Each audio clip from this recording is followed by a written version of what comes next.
সরাসরি যুক্ত হচ্ছি তার সঙ্গে। আমিরুল, বৈঠক শুরু হয়েছে কিনা, আর এই বৈঠকে আওয়ামী লীগের নিবন্ধন বাতিল ইস্যুতে কি ধরনের আলোচনা হতে পারে?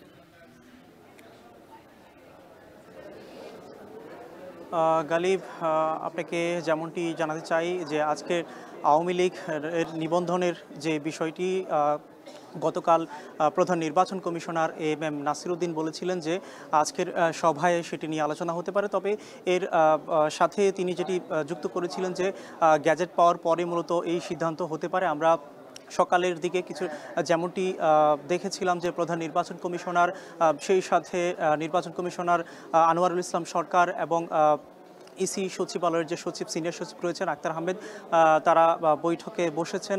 প্রাথমিক হয়তোবা ধারণা করা হচ্ছে এখান থেকে প্রাথমিক আলোচনা হতে পারে, কিংবা কমিশন তাদের যে সিদ্ধান্তটি জানাবে, চূড়ান্ত সিদ্ধান্ত, সেটি নিয়ে প্রাথমিক অবস্থায় আলোচনা হতে পারে। আমরা সকাল থেকেই সেই বিষয়টি এখানটায় লক্ষ্য করছি।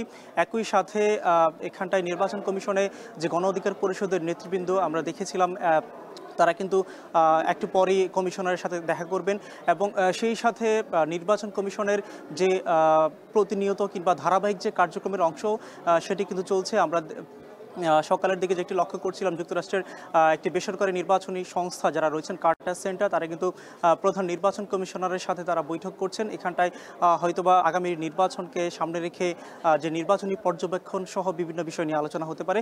আর আওয়ামী লীগের নিবন্ধনের বিষয়ে যেমনটি জানাচ্ছিলেন যে নির্বাচন কমিশন গতকাল যেটি বলেছিল যে মূলত গেজেট পাওয়ার পরেই তাদের এই সিদ্ধান্ত জানাবে। আমরা এর আগেও যেমনটি লক্ষ্য করছিলাম, নির্বাচন কমিশন কিন্তু আগামীর ত্রয়োদশ জাতীয় সংসদ নির্বাচনকে সামনে রেখে তারা কিন্তু তাদের কার্যক্রমগুলো চালিয়ে নিচ্ছে।